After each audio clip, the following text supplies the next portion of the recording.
Hello everybody, my name is Zool, and welcome to another Oblivion mod showcase. In today's episode we are going to be looking at a mod called the HuD status bars.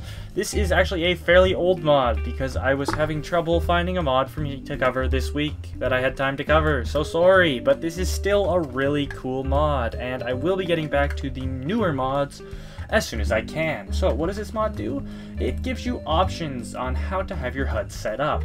You can have bars, you can have little orbs like Diablo, it's compatible with other HUD mods, it's awesome. There's really not a lot to say about this mod, it's very simple, but I really like the design, especially the balls version, the orbs, because I find that very Diablo-esque and it's cool. I also like that you can customize things like the compass separately and other stuff like that. Anyway, without further ado, let's get into looking at some actual footage of the mod. Alright, so here I am in the game, and I am using sort of a default preset of this mod. This is the Diablo style orbs that I was talking about. I think they look really, really cool. It's a nice style. As you can see, the stamina does drain, so it is kind of easy to tell how things are going there. The compass in orb mode is something I don't like. You'll also see here that it's fully compatible with Darnified UI, so the big map is up there.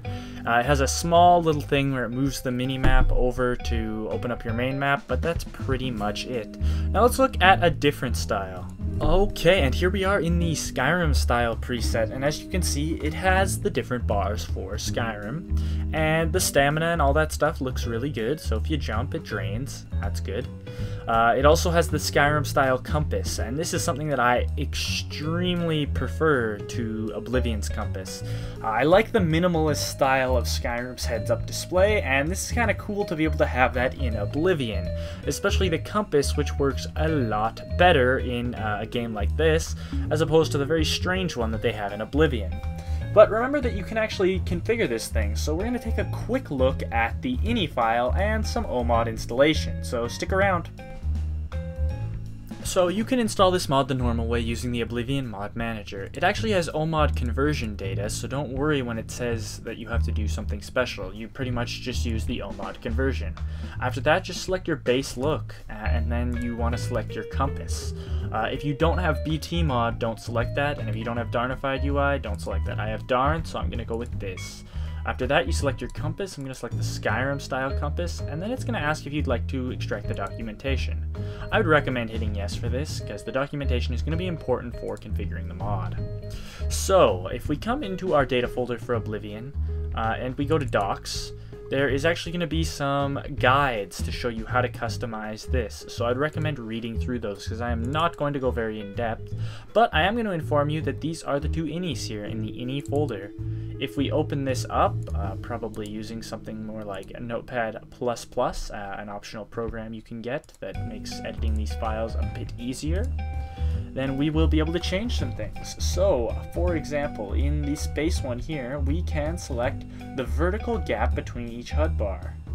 So, this is exactly what it sounds like, the vertical gap between HUD bars.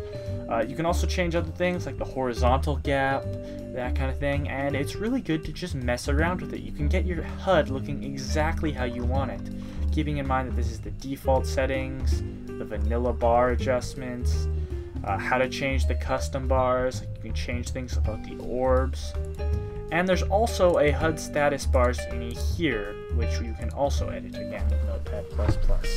I would really recommend reading the documentation, but this is very good to know. For example, you can change the fatigue bar to whatever you want, and there's tons of little strings and stuff there, so you don't have to have it as green if you don't want. You can change this here, like for example, it'll change to gray if it's silent in the magical orb. You can have it change to something else.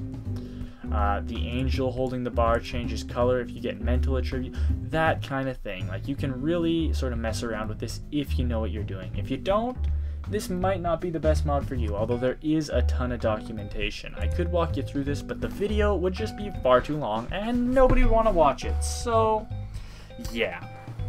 Just read the documentation, that kind of thing.